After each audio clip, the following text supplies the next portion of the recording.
कौन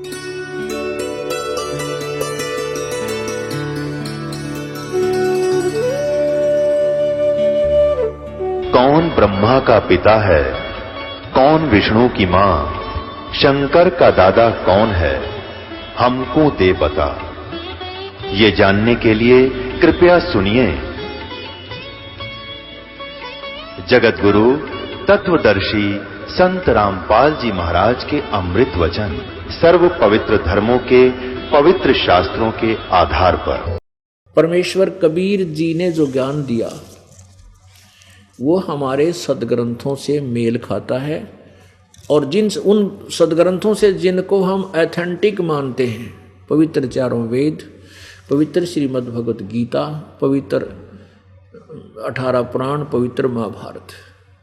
अब जैसे प्रसंग चल रहा था कि इस गीता जी का ज्ञान श्री कृष्ण जी ने नहीं बोला, ये काल ने श्री कृष्ण में प्रवेश करके बोला। इसका थोड़ा सा झलक दिखाएंगे, बाकी विस्तृत जानकारी तो कई बार दे चुके हैं, समय आने पर फिर भी देंगे। अब इसका प्रमाण कहा कि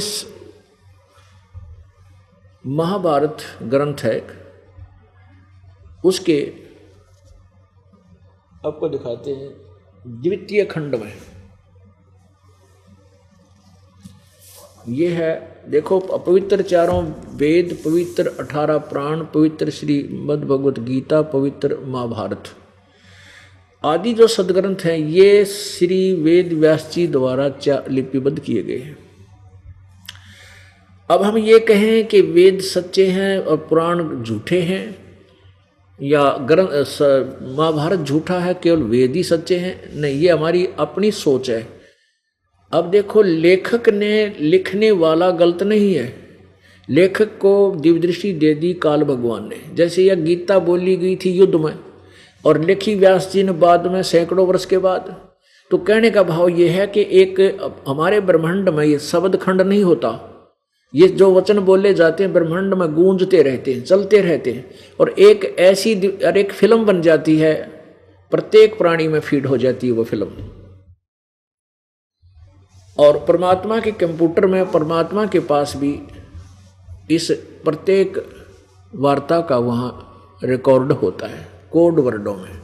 तो जिस पर वो रजा कर देता प्रभु, जैसे ब्रह्म ने रजा कर दी व्यास जी पर, तो व्यास जी की दिव्य दृष्टि खुल गई, और इसने अपनी दिव्य दृष्टि से पहले का चित्रण जो भी हुआ, जिसने जैसा वार्ता की जिस भी विषय में, वो ज्यों का त्यों लिपिबद्ध कर दिया जैसे इसके सामने बोला जा रहा है। इसमें व्यास जी ने लिखना वही लिखा है जो वार्ता हुई है। अब लेखक एक है, बाकी रही बात कि उसमें ज्ञान दाता ने ज्ञान कैसा दिया है, वो हम निर्णय कर लेंगे कि किस पुराण में कितना ज्ञान और कहाँ तक किसका ज्ञान ठीक है। जैसे श्राद्धों का ज्ञान है, वेदों में नहीं, गीता जी में नहीं, बल्कि मना किया है, तो इस श्राद्धों का ज्ञान किसने दिया? किसी ने भी दिया, वो वेद विरुद्ध है, सदग्रंथों के विरुद्ध है, तो हमें मान्य नहीं होगा। तो इस प्रकार जैसे ये अब महाभारत के गीता जी का ज्ञान जो है श्री कृष्ण जी ने नहीं बोला, श्री कृष्ण में प्रवेश करके काल ने बोला, ब्रह्म ने बोला। अब ये प्रमाण आपको देते हैं, महाभारत में लिखा है, अब देखिएगा, ये द्वितीय खंड संक्षिप्त महाभारत, ये द्वितीय खंड, ये व्यास जी द्वारा लिखित है, वेद व्यास जी, गीता प्रेस गोरखपुर से प्रकाशित है। और इसके यहाँ से देखिएगा,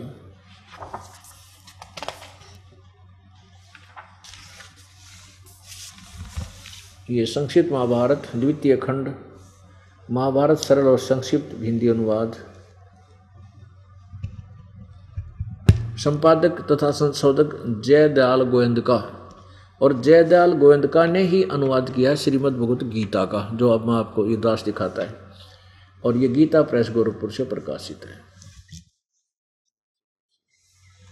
प्रकाशक में मुद्रक हैं गीता भवन कार्यालय कोलकाता का, गीता प्रेस गोरखपुर, गीता भवन कार्यालय कोलकाता का संस्थान। इसके 667 पृष्ठ पर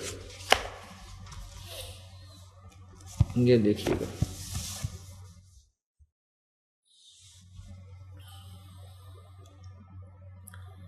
श्री कृष्ण का अर्जुन से सिद्ध महर्षि और कश्यप का संवाद। अश्वमेधिक पर्व। अश्वमेधिक अर्जुन का श्री कृष्ण से गीता का विषय पूछना और श्री कृष्ण का अर्जुन से सिद्ध महर्षि और कश्यप का संवाद।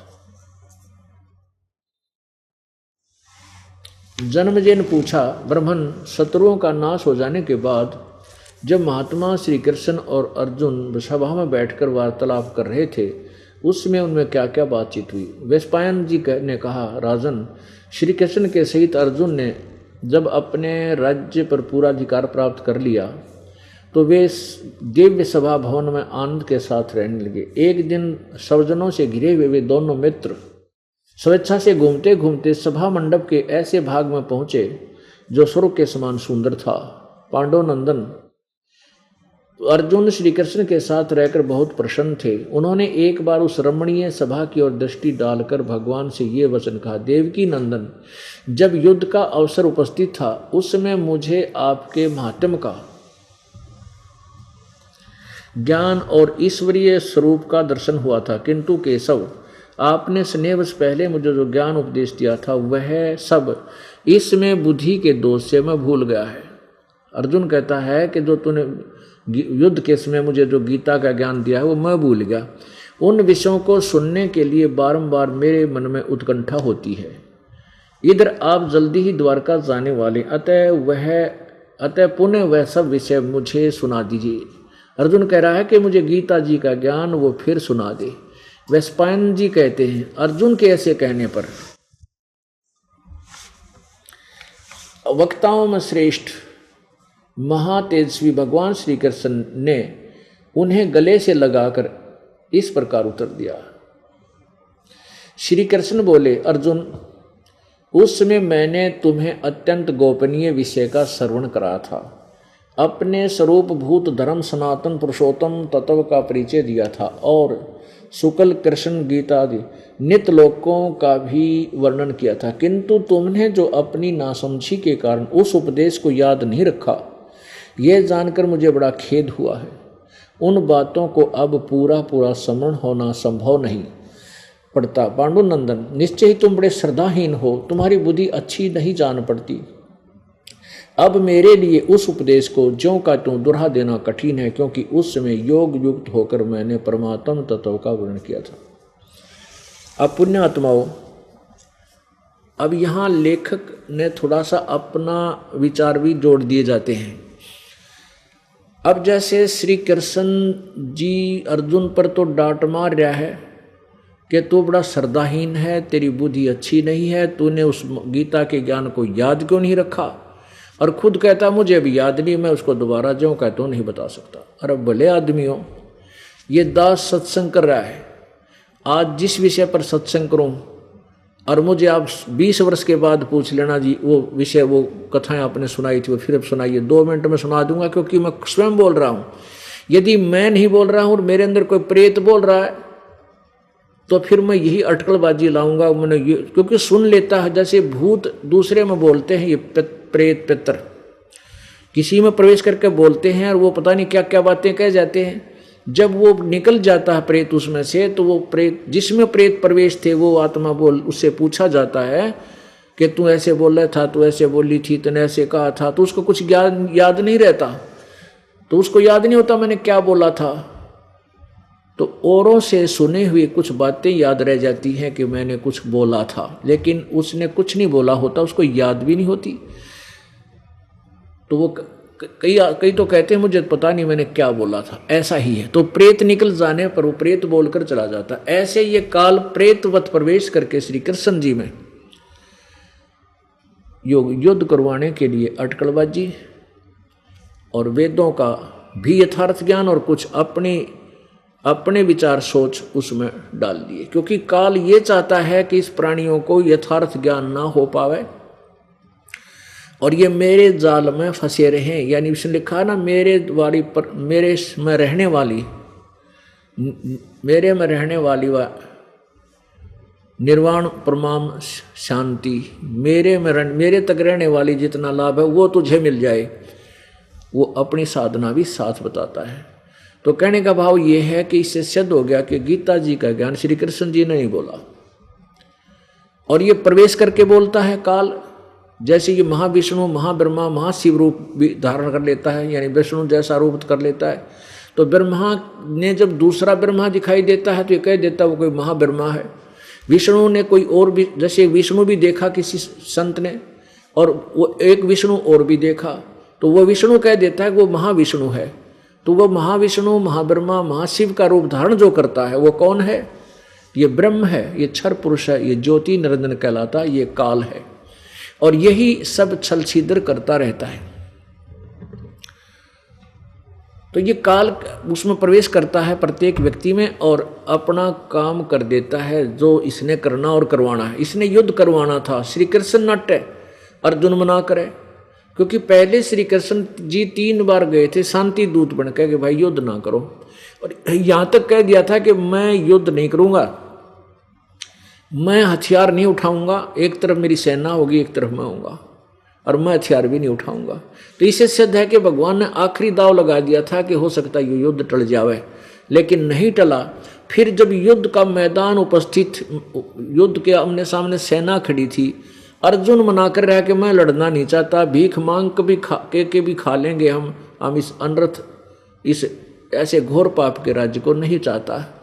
मैं तो यहाँ तक चाहता हूँ कि मुझ नियथे को ये सामने वाले कौरव मार दें, मेरी मृत्यु हो जाए, युद्ध टल जावे।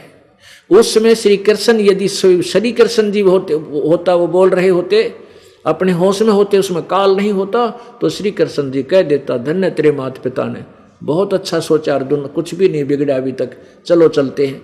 लेकिन नहीं, उसमें वो काल प्रवेश कर गया। जब अर्जुन मना करे था तब काल प्रवेश कर गया श्री कृष्ण जी के शरीर में, और फिर उसने ये सारा ज्ञान जो दिया वेदों वाला भी दिया, अपनी अटकलबाजी भी उड़ा दी गीता जी के ज्ञान में। अब जैसे दूसरे अध्याय के 37 और 38 श्लोक में कहा कि तू युद्ध कर, तुझे पाप नहीं लगेगा। और फिर जब महाभारत का युद्ध समाप्त हुआ, राजगद्दी पर युधिष्ठिर जी बैठ गए, विराजमान है, उसको भयंकर स्वप्न आने लगे, भयभीत हो गया, उसके कटे हुए सिर दिखाई दे उसके घरों में घुसते हुए।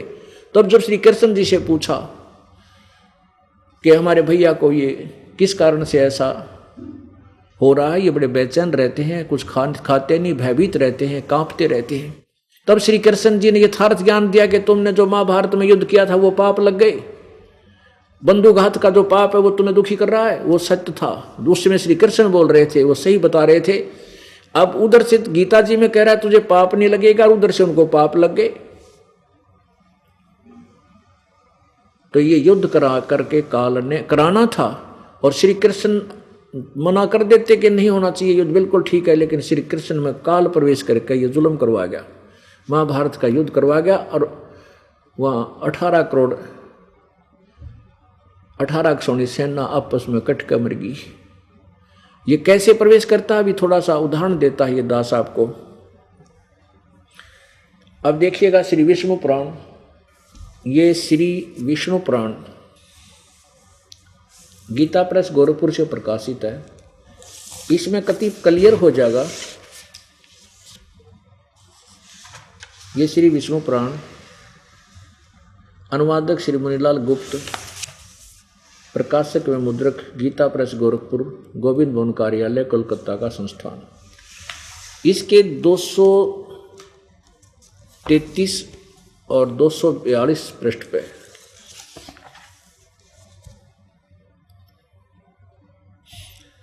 ये देखिएगा, ये चतुर्थ अंश और प्रश्न नंबर 233 श्री विष्णु पुराण है। ये प्रश्न नंबर 233, ये दूसरा अध्याय, और इसका मंत्र नंबर 21, यानी 23, 22, 23 यहां से दिखाते आपको। पुरंजय का भी एक दूसरा नाम पड़ा यहां से। पूर्व काल में त्रेता युग में एक बार अति भीषण देव असुर संग्राम हुआ। उसमें महाबलवान दैत्यगण से पराजित हुए। उसमें महाबलवान दैत्यगण से पराजित हुए देवताओं ने भगवान विष्णु की आराधना की। तब अति अंत शून्य अशेष जगत प्रतिपालक श्री नारायण ने देवताओं से प्रसन्न होकर कहा, आप लोगों का जो कुछ अभिष्ट है वह मैंने जान लिया है। उसके विषय में यह बात सुनिए। राज ऋषि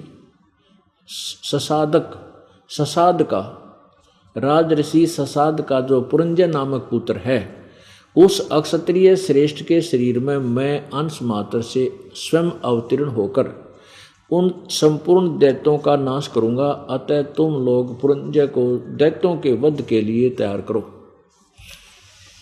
अब ये जो यहाँ पर इन्होंने स्तुति जो किसकी की, ये काल की स्तुति करते हैं। तू अजन्मा है, सर्वश्रेष्ठ है, तू ज्योति स्वरूप है, तेरा ओम ओंकार नाम है, तू ऐसा है। तो ये स्तुति जब ऐसी करते हैं तो ये काल विष्णु रूप में सामने आ जाता है। तो ये ऋषि लोग और देवता लोग इन्हीं ब्रह्मा विष्णु को, जो एक एक गुण युक्त रजगुण ब्रह्मा, सतगुण विष्णु, तमगुण शिव जी, जो इस काल के पुत्र हैं, ये यही मान लेते हैं कि यही शायद यही विष्णु है जो यही हमारे सामने आया। लेकिन ये होता है काल, ये अपने वास्तविक रूप में कभी प्रकट नहीं होता। इसने दृढ़ प्रतिज्ञा की हुई है, कसम खाई है। जैसे गीता जी अध्याय नंबर 11 के श्लोक 47-48 में ये काल कह रहा है, अर्जुन ये मेरा विराट रूप तूने देखा, मेरा ये वास्तविक रूप है, भयंकर रूप। ये मेरा रूप तूने ना तो पहले देखा, किसी ने नहीं देखा और न आगे देख सकता, ना वेदों वर्णित विधि से, ना किसी जप से, ना तप से, ना किसी क्रिया से कोई नहीं देख सकता। ये तो मैंने तेरे ऊपर कृपा करके मेरा यथार्थ रूप बनाया है। 7वें अध्याय के 24-25 श्लोक में कहा है कि अर्जुन ये मूढ़ जन समुदाय, ये मूर्ख सैनिक मुझे श्री कृष्ण मान रहे, मैं व्यक्ति रूप में उत्पन्न हुआ मानते हैं।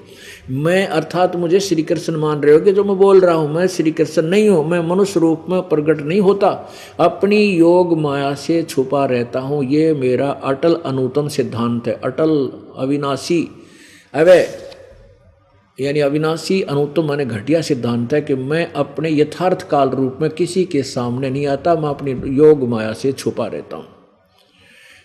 अब ये क्या करता है कि अपने वास्तविक रूप से नहीं आता, ऐसे ब्रह्मा विष्णु महेश शिवादि के रूप, महेश जी की रूप धारण करके प्रकट हो जाता है। तो ये समझ नहीं पाते ये विष्णु कौन है। तो यहाँ विष्णु जो है ये काल है, वो बोल रहा है, वो कहता है कि मैं ससाद राज ऋषि राजा के पुत्र पुरंजय के शरीर में प्रवेश होऊंगा भूत की तरह और राक्षसों को मार दूंगा। तुम उस पुरंजय को तैयार करो, युद्ध में वहाँ खड़ा कर लो उनके सामने, फिर मैं प्रवेश करके उनमें थोड़ी सी देर के लिए अंश मात्र से उनको मार डालूंगा। ऐसा ही हुआ। अब 242 पे कति क्लियर हो जाता है। ये देखिए, ये है चतुर्थ अंश और इसका 242 पृष्ठ पे श्री विष्णु पुराण 3रा अध्याय, चतुर्थ अंश का 3रा अध्याय और इसका मंत्र नंबर 5 से 6। ये देखो, गंधर्वों पूर्व काल में रसातल में मौने नामक करोड़ गंधर्व रहते थे। उनमें समस्त नागकुल के प्रधान रतन और अधिकार उन्होंने समस्त नागकुलों के प्रधान रतन और अधिकार छीन लिए थे। गंधर्वों के पराक्रम से अपमानित उन नागेश्वरों द्वारा स्तुति किए जाने पर उसके श्रवण करने से जिनकी विकसित कमल दर्शी आँखें खुल गई हैं, निंद्रा के अनंत में जागे हुए उन जलशाही भगवान सर्वेश्वर को प्रणाम कर उन से नागगणों ने कहा, भगवान इन गंधर्वों से उत्पन्न हुआ हमारा भय किस प्रकार शांत होगा। तब आदि अनंत भगवान पुरुषोत्तम ने कहा, योनासव के पुत्र मानधाता का जो पुरुकुत्स नामक पुत्र है, उसमें प्रविष्ट होकर मैं उन संपूर्ण दुष्ट गंधर्वों का नाश कर दूंगा।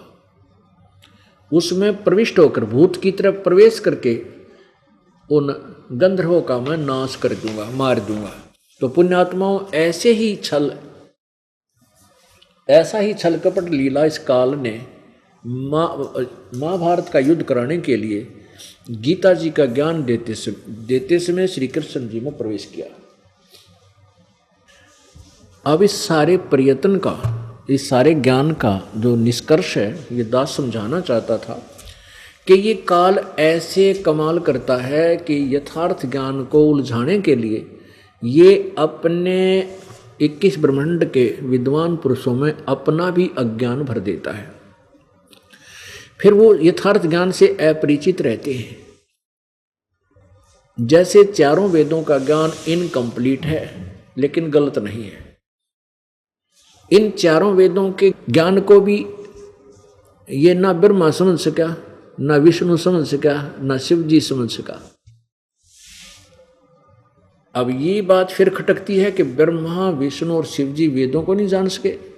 हाँ, ये भी थोड़ा सा प्रमाण अब देना पड़ेगा, क्योंकि ऐसा प्रवचन है जो हजारों वर्षों के बाद, लाखों वर्षों के बाद कहूँ तो वो भी श्रेष्ठ है। क्योंकि जब परमात्मा ने 600 वर्ष पहले ये वचन बोले तो किसी ने माना नहीं, क्योंकि हम अशिक्षित थे। सदग्रंथों को, अपने ऑथेंटिक जो अपने वास्तविक ग्रंथ थे, सदग्रंथों को हम नहीं देख नहीं सकते थे, समझ भी नहीं सकते थे। देखना भी अलाउड नहीं था हमारे को। सदग्रंथों को केवल ब्राह्मण वर्ग का कब्जा था और वही संस्कृत भाषा जान सकते थे। और हमारे को जैसा भी उन्होंने मिथ्या ज्ञान सुनाया, उसको हमने सहर्ष स्वीकार कर लिया कि ये वेदों के और संस्कृत भाषा के ज्ञाता हैं, ये सही कह रहे होंगे, पुराणों को सही समझा होगा। लेकिन उन्होंने पुराणों को बिल्कुल ही नहीं समझा, उनको पता ही नहीं था, वेदों का ज्ञान ही नहीं था ब्राह्मणों को। अब पहले तो ये दिखाते हैं कि विष्णु जी भी वेद ज्ञान से अपरिचित थे, क्योंकि जो शब्द यहाँ बोला जाता है कि ब्रह्मा, विष्णु, महेश को भी इस काल ने यथार्थ ज्ञान से अपरिचित रखा है। इसका सुनियोजित षड्यंत्र ये जाल है काल का कि कोई भी परमेश्वर के बारे में यथार्थ ज्ञान ना जान ले और कहीं मेरे जाल से निकल जाए और यहाँ वहाँ चला जावे जहाँ कभी जन्म मृत्यु ना होती, फिर तुझे 1 लाख मानो खाने को कहाँ से मिलेंगे। इसका स्वार्थ है, इसलिए ये सोशल छिद्र करता है हमारे को यहाँ फंसाए रखने के लिए। अब ये प्रश्न यहाँ उठा था कि ब्रह्मा, विष्णु, महेश भी वेदों से अपरिचित हैं। उसको प्रमाणित करने के लिए आपके समक्ष एक प्रमाण दिया जाता है उन्हीं पवित्र सदग्रंथों से जिनको आप सत्य मानते आए हो कि 18 पुराण सही हैं। उन्हीं के आधार पर वो हमें ज्ञान दिया करते थे। चारों वेद सही है, महाभारत सही है, ऐसा हम मानते थे। उन्हीं सही माने हुए सही सदग्रंथों में अब हम क्या पढ़ेंगे कि ब्रह्मा, विष्णु, महेश को वेदों का ज्ञान नहीं था। देखिएगा श्री देवी भागवत महापुराण, ये गीता प्रेस गोरखपुर से प्रकाशित है। संपादक हनुमान प्रसाद पोदार, चिमनलाल गोस्वामी, और मुद्रक एवं प्रकाशक हैं गीता प्रेस गोरखपुर, गोविंद भवन कार्यालय, कोलकाता का संस्थान। अब इसके 28 पृष्ठ पर देखते हैं।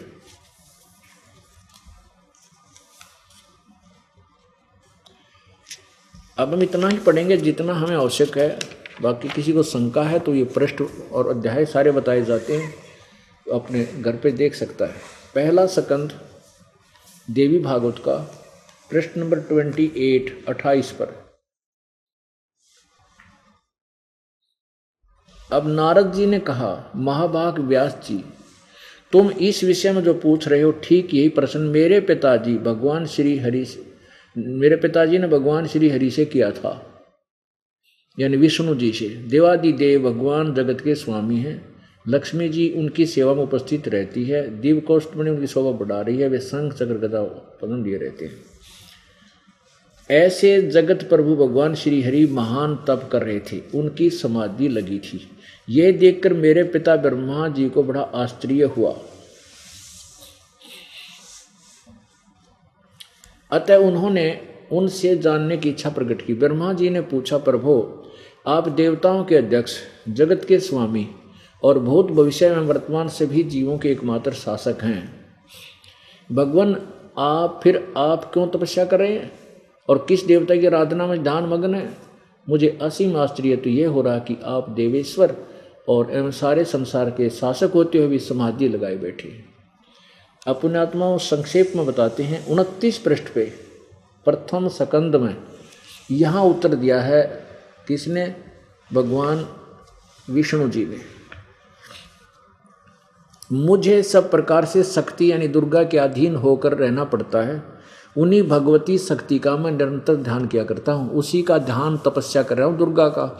ब्रह्मा जी मेरी जानकारी में इन भगवती शक्ति से बढ़कर दूसरे कोई देवता नहीं। अब जय श्री विष्णु जी ने वेदों का ज्ञान समझा होता, ये जानकार होता, क्या ये शब्द बोलता? अब ये कहता कि मैं तो इस दुर्गा से ऊपर किसी को भगवान नहीं मानता, इसी का तप करता हूँ। और ये कितने सुखी हैं, इसके विषय में थोड़ा सा इसे 29 पृष्ठ पर देख लीजिए। ये क्या कहते हैं कि मैं सदा तप करने में लगा रहता हूँ, इस शक्ति के शासन से मैं कभी मुक्त नहीं रहता, दुर्गा के अधीन रहता हूँ। कभी अवसर मिला तो लक्ष्मी के साथ सुख पुरुष में बिताने का सौभाग्य प्राप्त होता है। मैं कभी तो दानों के साथ युद्ध करता हूँ, राक्षसों के साथ। अखिल जगत को भय पहुंचाने वाले दैत्यों के विकराल शरीरों का नाश करना मेरा परम कर्तव्य हो जाता है। पहले तो इनको खुद भगवान को चैन नहीं, और फिर ये कहते हैं कि मेरी जानकारी में भगवती शक्ति से बढ़कर कोई दूसरा नहीं, देवता नहीं है, भगवान नहीं है, मैं इसी भगवती शक्ति का निरंतर ध्यान किया करता हूँ। अब ये दुर्गा कहती है कि वो परमात्मा कोई और है जिसकी पूजा करनी चाहिए। तो अगर श्री विष्णु जी ने वेद ज्ञान प्राप्त होता तो ये शब्द नहीं बोलते। इससे सिद्ध है कि विष्णु जी को वेदों का ज्ञान नहीं था। अब वेदों में तो केवल जैसे यजुर्वेद अध्याय नंबर 40 के श्लोक नंबर मंत्र नंबर 15 और 17 में स्पष्ट किया है। 15 में लिखा कि ओम कर्तु समर कल्वे समर कर्तुम समर। ओम नाम का जाप काम करते करते सुमन करो, विशेष कसक के साथ कर सुमन करो। मनुष्य जीवन का प्रथम कर्तव्य जानकर ओम नाम का जाप करो, नथिंग एल्स। बाकी यज्ञ 5 यज्ञ हैं, जैसे एक है धर्म की, दूसरी यज्ञ ध्यान, तीसरी यज्ञ हवन की, चौथी यज्ञ प्रणाम और 5वीं यज्ञ ज्ञान की। ये भी करनी है, ये प्रमाण है वेदों में, लेकिन तप और हठ योग का कितना प्रमाण नहीं है। तो इसे अब देखो दुर्गा क्या बताती है इसी देवी पुराण में। ये 562 पृष्ठ पे, 562 पृष्ठ पे ये है 7वां स्कंद, ये है 7वां स्कंद अध्याय नंबर 36 पृष्ठ नंबर 562। इसमें यहाँ से प्रारंभ होता है देवी द्वारा हिमालय को ज्ञानोपदेश और ब्रह्म स्वरूप का वर्णन। अब देखना इस देवी के भी दोगले वचन। श्री देवी जी कहने लगी, पर्वतराज इस प्रकार योग युक्त होकर मुझे ब्रह्म स्वरूपा देवी का ध्यान करो। या कहती है मेरा ध्यान कर। यह ध्यान आसन पर भली भांति बैठकर अहतु की भक्ति के साधना साथ करना चाहिए। अब यहाँ तो इसने भ्रमित कर दिया कि मेरी भक्ति कर। आगे कहती है उस ब्रह्म का क्या स्वरूप है यह बतलाया जाता है, जो प्रकाश रूप सबके अनंत समीप में स्थित हृदय रूप गुहा में स्थित होने के कारण गुहाचर नाम से प्रसिद्ध और महान पद अर्थात परम प्राप्य है। अब देखो वह समस्त प्रज्ञा के ज्ञान से परे है, प्रजा के ज्ञान से परे है, अर्थात किसी की बुद्धि में आने वाला नहीं है, यह तुम जानो। जो परम प्रकाश रूप है, सूक्ष्म से अति सूक्ष्म है, जिसमें संपूर्ण लोकों में निवास करने वाले प्राणी स्थित हैं, वही अक्षर ब्रह्म है, वही सबका प्राण, वही सबकी वाणी, वही सबके मन, वह परम सत्य और अमृत अविनाशी तत्व है। वेदनी योग लक्ष्य, उस वेदने योग लक्ष्य का तुम वेदन करो, मन लगाकर उसमें तन्मय हो जाओ। अब यहाँ स्पष्ट किया है कि उस और परमात्मा है, उसको प्राप्त करो, उसी का उद्देश्य बनाओ प्राप्त करने का। आगे बता, सौम्य उपनिषदों में कथित महान अस्त्र रूप धनुष लेकर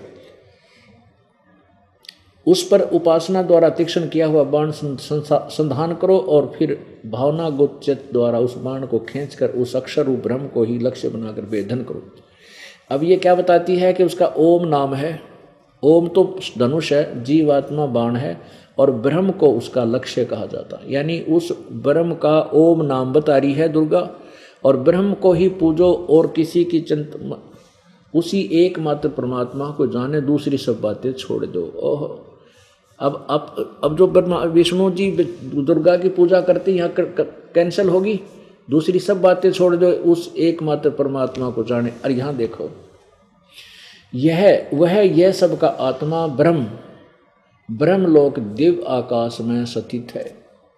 अब इससे क्या सिद्ध हो गया कि ब्रह्मा जी को वेदों का ज्ञान नहीं था। वो कहता मैं दुर्गा की पूजा करता हूँ और समाधिस्थ होता हूँ, ध्यान लगाता हूँ, हठ योग करता हूँ, तप करता हूँ, घोर तप करता हूँ। अब घोर तप की बीमारी कितना लगी, जबकि वेदों में ना गीता जी में इसको मना किया है। जो हट करते हैं, घोर तप को तपते हैं, वो मुझे भी दुखी करते हैं। वो राक्षस स्वभाव को धारण किए हुए हैं, उनको घोर नरक में डाले जाएंगे। इसका प्रमाण देखिए 17वें अध्याय का, ये देखिएगा श्रीमद् भगवत गीता अध्याय नंबर 17 और श्लोक नंबर 5 में देखिएगा। जो मनुष्य शास्त्र विधि रहित केवल मन कल्पित घोर तप को तपते हैं, वे दंभ और अहंकार से युक्त या पाखंड कर रहे हैं। अहंकार है उनके अंदर किसी और सिद्धियां प्राप्त करने का, कामना, आसक्ति और बल के अभिमान से भी युक्त। शरीर 6 में शरीर रूप से स्थित भूत समुदाय को और अंतःकरण में स्थित मुझ परमात्मा को भी क्रश करने वाले यानी दुखी करने वाले हैं। उन अज्ञानियों को असुर स्वभाव के जान।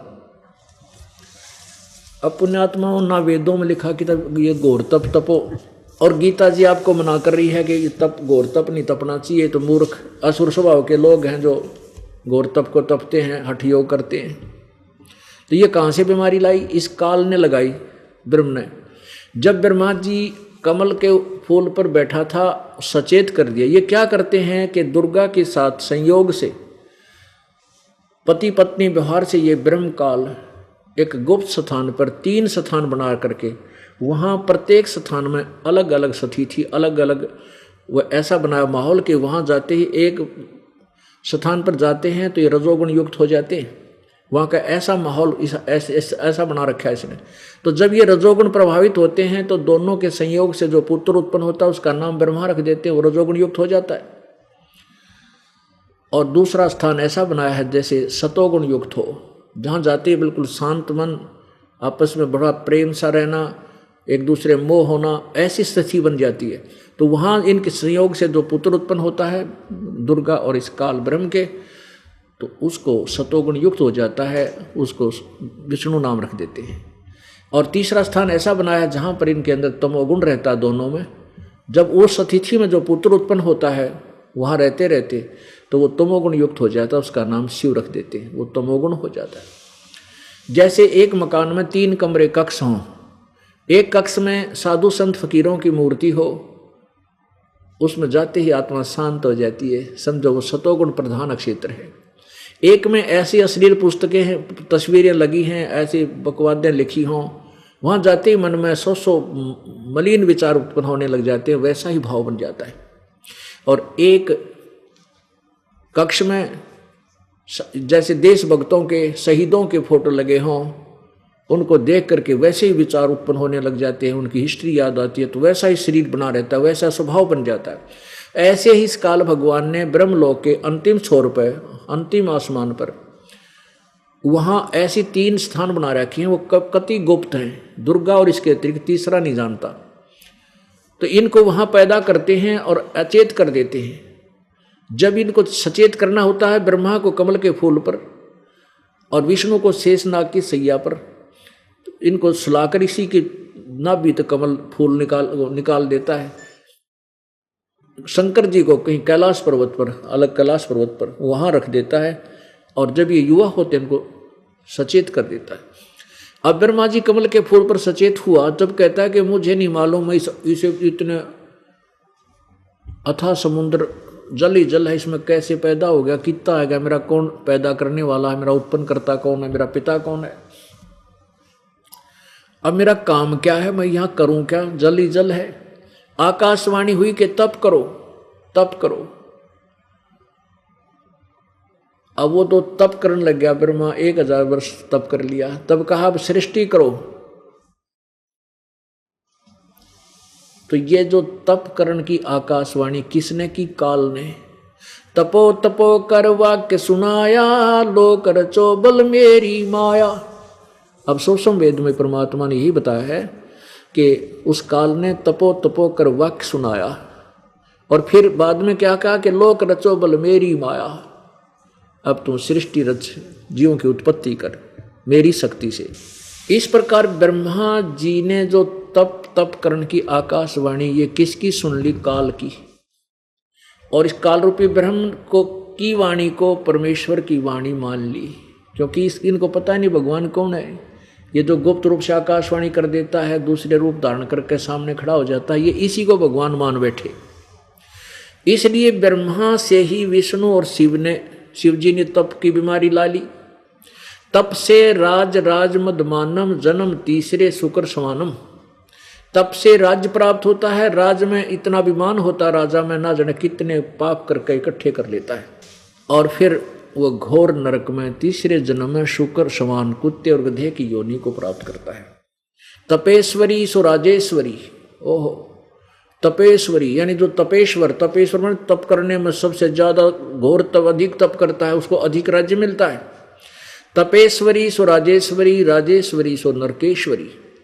ज्यादा समय राज करेगा उतना घोर नरक ज्यादा समय तक भोगेगा, क्यों? पाप ज्यादा इकट्ठे कर लेता है। तो पुण्यात्माओं, ऐसे हमने इस तत्व ज्ञान को समझना है। अब प्रसंग चल रहा है कि ये तप करण की बीमारी कहाँ से लगी? इस काल ने ला दी। ब्रह्मा ने ये प्रभु की वाणी मान ली, और फिर उसके बाद इसको वेद मिले, वेदों से ओम नाम ले लिया, ये यज्ञ 5 यज्ञ ले ली, ये भी साधनाएं करते हैं और साथ में ये तप भी करते हैं। अपनात्मा जो प्रसंग चल रहा है कि ब्रह्मा विष्णु महेश को भी वेद ज्ञान नहीं था। अब गीता जी के 15वें अध्याय के 5 और 6 मंत्र में स्पष्ट भी कर दिया है कि जो शास्त्र विधि को त्याग कर मनमाना घोर आचरण कर, घोर तप कर तप को तपते हैं, वो पाखंडी दम्भी हैं, और मुझे भी और शरीर में सभी प्राणियों को और शरीर के अंदर प्रवेश रहने वाले प्रभुओं को भी वो क्रश करने वाले हैं, दुख देते हैं। उनको असुर स्वभाव के जान वो राक्षस इंसान समझो। अपनात्माओं देखो, काल ने तपस्या करवावे इनते, फिर इनमें ये बैटरी चार्ज हो जाती है। बैटरी चार्ज करके फिर कहाँ डिस्चार्ज करवाता है काल? राक्षसों के साथ युद्ध करवा के। अब राक्षसों को मरवाता है। ब्रह्मा विष्णु महेश के सिर पे पाप लिखे जाते हैं। वो बैटरी जो चार्ज की थी वो सिद्धि खत्म हो जाती है। ऐसे वो फिर तप करते हैं, फिर पाप करते हैं, पुण्य बन नहीं पाता, पाप इकट्ठे होते चले जाते हैं, वो सिद्धि वहीं की और वहीं डिस्चार्ज होगी, और फिर वो लास्ट में ये वर्तमान के ब्रह्मा विष्णु महेश 84 लाख योनियों में डाल देगा। और फिर नई पुण्यात्माएं जो अब साधना कर रही हैं परमात्मा की सत भक्ति की, बहुत भक्ति संपन्न हो जाती हैं, और फिर ये भक्ति बीच में भक्त आत्मा किसी कारण से विचलित हो जाती हैं, काल के ठा जाती हैं, काल को के फंस जाती हैं। इन्हीं में से ब्रह्मा विष्णु महेश बनाकर इन्हीं के पुनों को वहाँ प्रभु बना कर दे देता है, किसी को महाराज बना देता है, किसी को पृथ्वी का राज्य बना देता है। ऐसे धोखा देकर इनको कति कंडम कर लेता है। तो पुण्यात्माओं, अब आपको वो मार्ग मिल गया है, ऐसा ज्ञान मिल गया है कि इसको चूकना नहीं है। यहाँ की किसी वस्तु की भी इच्छा आपके हृदय में नहीं रहनी चाहिए। कुछ दिनों के बाद आप देख लेना आपका कैसा स्वभाव बन जाएगा। यहाँ का आपने को प्रधानमंत्री बनाओ, इच्छा कति नहीं होगी। कोई घृणा कर्म इन्वेषक स्वीकार करा, नहीं तो जो पुण्यात्मा जिसने परमात्मा पाना है और ये ज्ञान समझ में आ गया है, वो यहाँ के किसी भी पद को प्राप्त करना नहीं चाहेगा। और किसी कारण से कोई फंस भी जाएगा, प्राप्त भी कर लेगा तो अन्याय नहीं कर सकता, चाहे राज 2 दिन चलो और ना चलो, आग लगो इसके। तो उसको पता होगा कि मैं घोर, ये मेरे सिर पर इतना भार रख दिया जाएगा, कहाँ उठाऊंगा। अब जैसे राजा के राज्य में कहीं जीव हिंसा होती है, वो राजा का अधिकार है कि उसको बंद करावे, ना गौ हत्या हो, ना किसी प्रकार की पशु हत्या हो, ना कोई मुर्गा मच्छी खावें। ये पहले पुण्यात्मा राजा होते थे, प्रतिबंध लगा दिया करते थे। और ऐसा होता है और राजा उनको आज्ञा भी देता है तो घोर पाप का भागी बन जाता है। तो इस तरह ना कितने प्रकार के पाप राजा के शीश पर लिख दिए जाते हैं, मस्तिष्क में। तो इसलिए हमने यहाँ परमात्मा ये समझाना चाहते हैं, परमेश्वर कबीर जी, के इंद्र दा राज कागदा बिष्टा, इंद्र दा राज कागदा बिष्टा। ओए होए, अरे भले मानसो यहाँ कोई एमएलए एमपी बन जा, चौड़ा हो जा, काक फूल जा, फूला नहीं समा, और मंत्री मुख्यमंत्री बन जा तो कहना है कि प्रधानमंत्री बन जा तो पूछो मत। कहते हैं यदि तूने पूर्ण मोक्ष प्राप्त करनी है, सदा के लिए झंझट मिटवाना है, इस जन्म मृत्यु कार्य रोग कोड से पीछा छुटवाना है, तो स्वर्ग, देखो स्वर्ग को हम कितना उत्तम मानते थे, और है भी यहाँ की तुलना में स्वर्ग बहुत अच्छा है। और स्वर्ग का फिर राजा, ओहो, उसको कितने भोग विलास, कितने आनंद होंगे जिस जिनको हम आनंद मानते। परमात्मा कहते यदि तुझे सतलोक जाना है, इंद्र दा राज कागदा बिष्टा। ओहो, इंद्र देवराज, इंद्र देवताओं के राजा, स्वर्ग के राजा का राज्य भी हमारे लिए काग की बीट के तुल्य है, अर्थात हमारे लिए हमें वांछनीय नहीं है, उसकी आवश्यकता नहीं, इतना बेकार समझना चाहिए। तो इस प्रकार जब हम तत्व ज्ञान से परिचित हो जाएंगे, जब यह बात समझ में आएगी। वैसे तो हम इतने लालची हैं, पिता को सरपंच बना दें तो पूछा मत ना, उस पर ना जाने कितने पैसे खर्च कर दें और फिर लूट खसोट करने की चेष्टा करें, दूने पाप कमाएं। तो हमने जो भक्ति के चांदने में, तत्व ज्ञान की रोशनी में, और ये भक्ति समझ में आ जाएगी, फिर हम यहाँ की किसी वस्तु की इच्छा नहीं करेंगे। अब पुण्यात्माओं, इन ऋषियों को भी, मैं ऋषियों को ज्ञान नहीं था, इन ब्राह्मणों को ज्ञान नहीं था। ब्राह्मण को चाहे मैं ऋषि को एक बात है, ब्राह्मण कहो, पंडित कहो, ऋषि कहो, मैं ऋषि कहो, भक्त कहो। अब जिनको हमने ऋषि महर्षि की फीत लगा दी, हम उनको ऋषि महर्षि मानते हैं, जो दाढ़ी बढ़ा ले, सर पर केस हों बड़े बड़े, और या फिर ज़्यादातर मूंड मुंडा रखा हो, लाल कपड़े पहन रखे हों, और फिर ऐसे समाधि सो करने बैठे हों, बस पूछो मत ना, बिरानी के कला तोड़ते होंगे। ये तो वेदों विरुद्ध है, गीता के विरुद्ध है, ये कर्म संन्यास है। हमने कर्म योगी बनकर रहना है, और कर्म योगी प्रत्येक व्यक्ति भक्ति कर सकता है, चाहे कैसा भी कर्म उसका स्वाभाविक कर्म है। लेकिन जीव हिंसा करने वाले को जीव हिंसा त्यागनी पड़ेगी, वो कर्म नहीं है। बकरे काटा कोई, वो कर्म है, वो कर्म नहीं है, स्वाभाविक कर्म नहीं है, वो तो बकवादी कर्म है, वो नहीं करना हमने। हमारा स्वाभाविक कर्म है, उनको हम करते हुए जिसमें जीव हिंसा ना हो। विशेष जैसे स्वाभाविक कर्मों में जीव हिंसा परमात्मा ने अलाउड किया है, लेकिन हत्या हिंसा करने वाले वो स्वाभाविक कर्म नहीं होते। अब उन ब्राह्मणों ने ज्ञान नहीं था वेदों का, वो इन्हों को हम भी दुर्गा की पूजा कर। अब देखो वही पुराण जो परमात्मा खुद बताया करते थे कबीर जी, कि जो साधना तुम करते हो, जिन देवी और देवताओं की पूजा करते हो, इनसे तुम्हारा मोक्ष नहीं हो सकता, ये शास्त्र अनुकूल नहीं, साधना सा नहीं है। अब उस समय परमात्मा को निंदक बताते थे कबीर जी को, ये ब्राह्मण लोग, गुरु लोग, हिंदू धर्म के, कहते हैं ये तो झूठ बोलता है, इसको संस्कृत नहीं आती है, इसलिए सदग्रंथों में गुड़ रहस्य को नहीं पहचान पा रहा है, ये झूठ बोलता है। अब वही सदग्रंथ आपके समक्ष प्रत्यक्ष हो रहे हैं, और ये भी बता रहे हैं, क्या बता रहे हैं, कि सतयुग के ब्राह्मणों ने ऋषि में ऋषियों को भी वेद ज्ञान नहीं था। अब देखिएगा श्री देवी भागवत महापुराण, गीता प्रेस गोरखपुर से प्रकाशित है।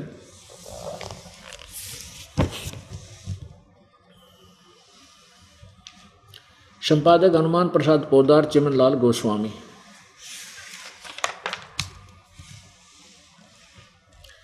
प्रकाशक एवं मुद्रक गीता प्रेस गोरखपुर, गोविंद भवन कार्यालय कोलकाता का संस्थान। इसके 414 पृष्ठ पे, इसके 414 पृष्ठ पे आप देखिएगा,